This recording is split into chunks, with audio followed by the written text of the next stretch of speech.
নমস্কার বন্ধুরা, কেমন আছো তোমরা? আশা করি ভালোই আছো। আমিও কেমন প্রশ্ন করছি, এত গরমে কি কেউ ভালো থাকতে পারে? তবুও আমি আশা রাখবো তোমরা ভালো থাকবে, সুস্থ থাকবে।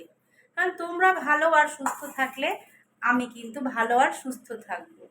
কিন্তু সত্যি কথা বলতে, যে পরিমাণে গরম বেড়েছে তাতে ভালো থাকাটাই খুব আশ্চর্যের। বেশ কিছুদিন আগে আমি ভুগে উঠলাম, খুব অসুস্থ হয়ে পড়েছিলাম, তোমরা সকলেই জানো।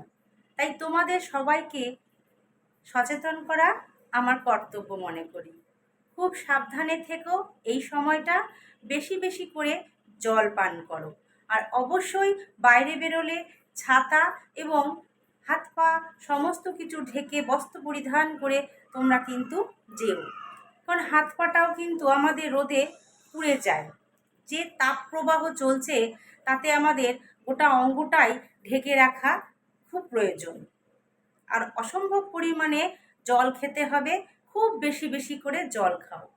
এই গরমের জন্য কিন্তু দেখতে গেলে আমরাই তাই নয় কি? তাই ঘরে এসি না লাগিয়ে চারিপাশে যতটা পারবে গাছ লাগানোর চেষ্টা করো। আর আমার রেসিপি ফলো করো, কিভাবে এই গরমে নিজেকে সুস্থ রাখা যাবে এবং শরীর ত্বক দুটোই ঠান্ডা রাখা যাবে, সেই রকম রেসিপি পেয়ে যাবে আমার এই রান্নাঘরে। তাই যারা এখনও আমার এই পরিবারের সঙ্গে যুক্ত হওনি তারা অতি সত্বর চ্যানেলটি সাবস্ক্রাইব করে নিয়ে পাশে রাখা বেল আইকনটি ক্লিক করে নিও। তাহলে এই ধরনের রেসিপির আপডেট সবার প্রথম চলে যাবে তোমাদের কাছে। আজকে কোনো রকম রান্না ছাড়াই কিভাবে শরীরকে ঠান্ডা রাখবো সেই রেসিপি নিয়ে এসেছি। এত গরমে কি রান্না করতে ভালো লাগে? তবু করতেই হবে, আমাদের বাড়ির মহিলাদের এটা বিশেষ কাজ। তাই নিজেকে সুস্থ রাখতে হলে তো এইগুলো মানতেই হবে। তাই ভিডিওটা প্রথম থেকে শেষ পর্যন্ত দেখার অনুরোধ রইল তোমাদের। দেখতে থাকো কিভাবে আজকে আমি তিনটে শরবতের রেসিপি নিয়ে তোমাদের কাছে চলে এসেছি। আমি আজকে প্রথমে শুরু করব আম দিয়ে। দেখো, আম কেটে নিয়েছি। এই আমগুলোকে কেটে ভালো করে ধুয়ে নিয়েছি। আজকে যে বিশেষ ধরনের আমি শরবতগুলো বানাবো একদম ঘরোয়া উপায়ে আর খুব স্বাস্থ্যকর। আমগুলোকে দেখো এইভাবে কেটে নিতে হবে। এখন আমে দেখো আটি হতে শুরু করে দিয়েছে। সেই আমগুলোকেই আমি দুটুকরো করে কেটে ভালো করে ধুয়ে বেছে নিয়েছি। এবার চলো পরের পদ্ধতিটা তোমরা ফলো করো। আমগুলোকে দেখো আমি একটা গ্রেডারের সাহায্যে এভাবে ঘষে নিচ্ছি।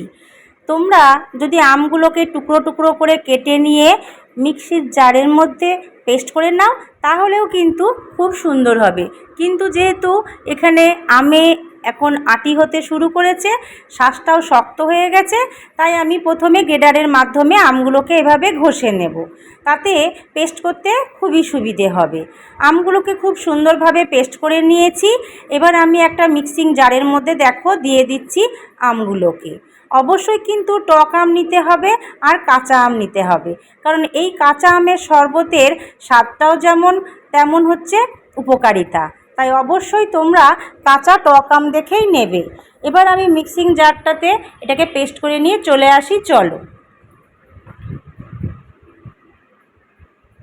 আমটা খুব ভালোভাবে দেখো আমি পেস্ট করে নিয়েছি। এবার আমি একটা পাত্রের মধ্যে আমটার পেস্টটাকে ঢেলে নেব। আমি একটা মগ নিয়ে নিয়েছি, দেখে বুঝতেই পারছো কত সুন্দরভাবে আমটা কিন্তু পেস্ট হয়ে গেছে। রঙটাও কত সুন্দর দেখো এসেছে। এবার মিক্সিং জারের মধ্যে সামান্য পরিমাণ জল দিয়ে ভালো করে আমি ধুয়ে জলটা নিয়ে নেব। আর অবশ্যই এটাকে আমি এখন ফ্রিজে রেখে দেব। ডিপ ফ্রিজে রাখার দরকার নেই, নর্মাল ফ্রিজে রাখলেই এটা হবে। সামান্য জল দিয়ে দিলাম দেখো। এবার খুব ভালোভাবে ঝাঁকিয়ে আমি এই জলটা দিয়ে দিচ্ছি মগের মধ্যে। এবার তোমরা যে যেরকম খেতে চাও, কেউ পাতলা খেলে জলের পরিমাণ বেশি দেবে আর কেউ ঘন খেলে জলের পরিমাণ সেই তুলনায় কম দেবে। আমি খুব বেশি গাঢ় বা খুব বেশি পাতলা শরবতটা বানাচ্ছি না, তাই সেই পরিমাণটা নিয়েই আমি জলটা দিলাম। এবার আমি একটা পাত্র নিয়ে নিয়েছি, যার মধ্যে কিছু মশলা আমি ভেজে নেব। নিয়েছি সাদা জিরে আর গোলমরিচ, একটু পরিমাণে বেশি করেই নিয়েছি। এটাকে আমি ভেজে রেখে দেব, অন্য সময় যে কোনো শরবতে আমি এটা ব্যবহার করতে পারবো। অন্যদিকে যে আমি আমের শরবতটা বানিয়েছিলাম সেটাকে আমি ফ্রিজের মধ্যে রেখে দিয়েছি।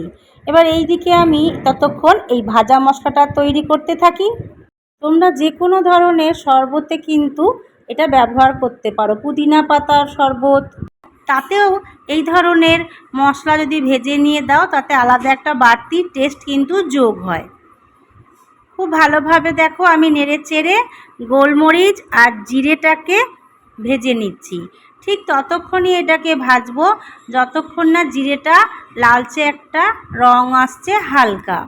খুব বেশি কালচে কালার হলে কিন্তু জিরে থেকে অন্য ধরনের ভাজা গন্ধ বেরোবে, কিন্তু যদি একটু লালচে করে তোমরা জিরেটা গোলমরিচের সাথে ভাজো তার সেন্ট কিন্তু একটু আলাদাই হয়। খুব ভালোভাবে দেখো আমি একদম গ্যাসের ফ্লেম লো করে মশলাটাকে রোস্টেড করে নিচ্ছি। এই গরমে খুব ভালো লাগে এই ধরনের শরবত খেতে। দেখে বুঝতেই পারছো জিরের কালার কিন্তু হালকা লালচে চলে এসেছে।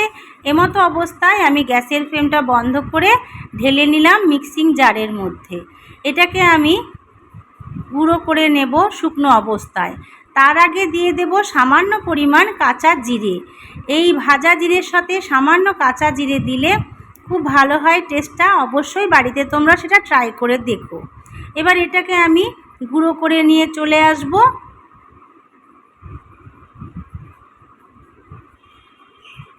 এবার আমি এখানে দেখো কিছু পরিমাণ লবণ নিয়ে নিচ্ছি। প্রয়োজন অনুপাতে এখানে আমি লবণ নিলাম। সেই লবণটাকে আমি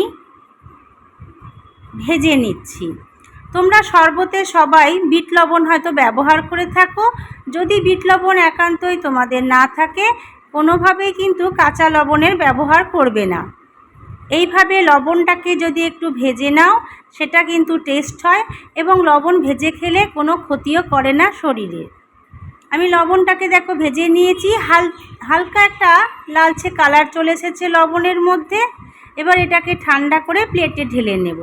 অন্যদিকে আমি যে শরবতটা বানিয়েছিলাম দেখে বুঝতেই পারছো আমি ভাজা মশলা করতে যাওয়ার সময় কিন্তু এই শরবতটাকে ফ্রিজে রেখে গেছিলাম। এই ভাজা মশলাটা আমার রেডি হয়ে গেছে, অন্যদিকে লবণটাও ভাজা হয়ে গেছে। এবার এই ভাজা মশলার কিছুটা অংশ আমি দিয়ে দিলাম এই কাঁচা আমের শরবতের মধ্যে, আর দিয়ে দিচ্ছি লবণ, আর খুবই সামান্য চিনি ব্যবহার করব। যারা চিনি পছন্দ করো না তারা স্কিপ করবে। আমি 2 চামচ মতন চিনি এখানে ব্যবহার করলাম। এবার খুব ভালোভাবে দেখো মিশ্রণটাকে মিশিয়ে নিচ্ছি। আমি এখানে কিন্তু কোনো বরফ কিউব দিলাম না, যেহেতু শরবতটাকে আমি ফ্রিজে রেখে গেছিলাম। তোমরাও খাওয়ার 5 থেকে 10 মিনিট আগে ফ্রিজে রেখে দেবে এবং তারপরে খেয়ে দেখবে দারুণ উপকার পাবে। তাহলে দেখো তৈরি হয়ে গেল আমার কাঁচা আমের শরবত। এবার ওপর দিয়ে আমি একটু ভাজা মশলা ছড়িয়ে দিলাম। তাহলে চলো এবার চলে যাই পরের রেসিপি। আজকে বিনা রান্নায় দেখো 3টে রেসিপি তোমাদের শেয়ার করছি। খুব ঝটপট এবং খেতেও খুব ভালো, শরীরও খুব ঠান্ডা থাকে। এবার আমি দেখো নিয়ে নিয়েছি এখানে 500 গ্রাম টক দই। এই টক দই দিয়ে আজকে তোমাদেরকে আমি ঘরে কিভাবে লস্যি বানাবে সেটা দেখাবো। আমি একটা বড় মিক্সার জার নিয়ে নিয়েছি, তার মধ্যেই এই টক দইটা ঢেলে নেব। ভীষণ গরম পড়েছে বন্ধুরা, তাই রান্না বান্নার ঝামেলা ছাড়া ঝটপট কিভাবে তোমাদের শরীরকে ঠান্ডা রাখতে পারবে সেই রকমই রেসিপি নিয়ে তোমাদের কাছে চলে এসেছি। টক দইটা আমি দিয়ে দিয়েছি দেখো মিক্সিং জারের মধ্যে।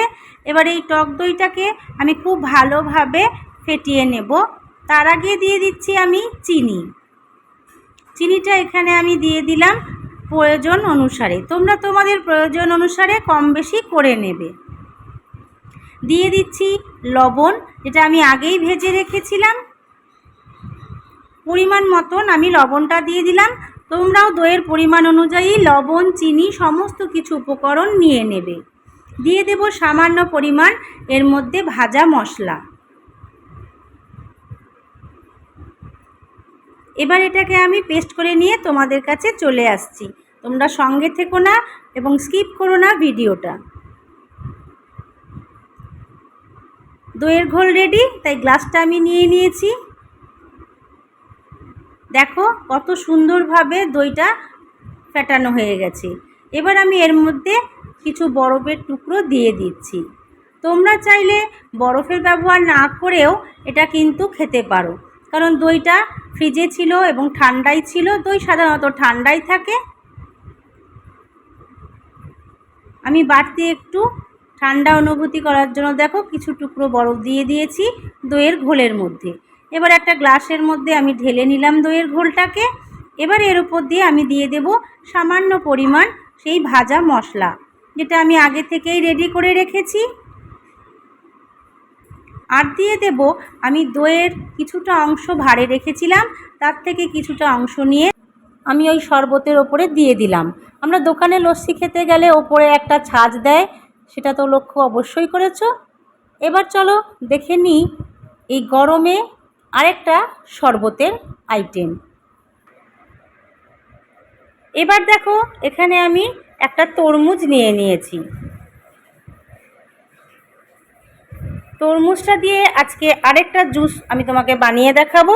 তরমুজটাকে আমি কেটে নিচ্ছি। তোমরা তোমাদের প্রয়োজন অনুসারে তরমুজ নিয়ে নেবে, যতটুকু শরবত করতে চাও ঠিক ততটুকুই। বাড়িতে যদি এইভাবে শরবত বানাও বিনা ভেজালে, পুরো পিওরিটিটা তোমরা কিন্তু পেয়ে যাবে এবং খুব ভালো লাগবে, টেস্টও হবে। আমি তরমুজটা কেটে নিলাম এবং লাল অংশটাকে খুব ভালোভাবে চাকুর সাহায্যে দেখো তুলে নিচ্ছি। ঠিক এইভাবে লাল অংশটাকে তুলে নিতে হবে। আমার যতটুকু দরকার ততটুকুই তরমুজ আমি নিয়ে নিচ্ছি। এর মধ্যে আমি একটা চালনি নিয়ে নিয়েছি, তার মধ্যে দেখো তরমুজের টুকরোগুলো নিয়ে নিয়েছি। কম বেশি সবার বাড়িতে আমাদের এরকম ছাঁকনি থাকে। এবার আমি তরমুজগুলোকে দেখো ঘষে নিচ্ছি, যাতে বীজটা ওপরে থেকে যায় আর রসটা পুরো বাটিতে চলে যায়। আমি আরেকভাবেও তোমাদেরকে দেখাবো কিভাবে তোমরা শরবতটা বানাতে পারবে। তার জন্য প্রথমে তোমাদেরকে একটা গ্রেডার নিতে হবে। এবার গ্রেডারের মাধ্যমে তরমুজগুলোকে এভাবে ঘষে নিলে দেখবে এর রসটা পুরো বেরিয়ে যাবে এবং বীজগুলো কিন্তু আটকে থেকে যাবে। সমস্ত তরমুজের টুকরোগুলো আমি এইভাবে দেখো রসটা বার করে নেব। বাড়তি যেটুকু অংশ থাকবে সেটাকে এইভাবে চটকে নিলে দেখো ছিবড়ে ভাব থেকে গেল ওপরে এবং বীজগুলোও থেকে গেল এবং রসটা পুরো বাটির মধ্যে চলে এলো। এবার আমি এটাকে একটা গ্লাসের মধ্যে ঢেলে দিলাম। তরমুজটা কিন্তু অবশ্যই আমি ফ্রিজে রেখেছিলাম। আমি বারবার বলছি, ঠান্ডা শরবত খেতে গেলে অবশ্যই উপকরণগুলোকে তোমাদেরকে ফ্রিজে রাখতে হবে এবং তারপর কিন্তু তৈরি করতে হবে। তাতেই কিন্তু ঠান্ডা রেডি করা শরবত পেয়ে যাবে ঘরে, একদম বাইরের মতন। ভাজা মশলা সামান্য উপরে দিয়ে রেডি হয়ে গেল তরমুজের শরবত। তাহলে বলো কেমন লাগলো তোমাদের এই 3 ধরনের শরবতের রেসিপি? চটপট বানিয়ে ফেলো আর অবশ্যই এই রেসিপিগুলো বন্ধুদের মধ্যে শেয়ার করো। আর যদি ভালো লেগে থাকে লাইক কমেন্ট করতে ভুলো না। তাহলে দেখা হচ্ছে আবারও এইরকমই কোনো গরমে তৃপ্তিদায়ক রেসিপি নিয়ে। ততক্ষণের জন্য সুস্থ থাকো, ভালো থাকো আর অবশ্যই সাবধানে থেকো।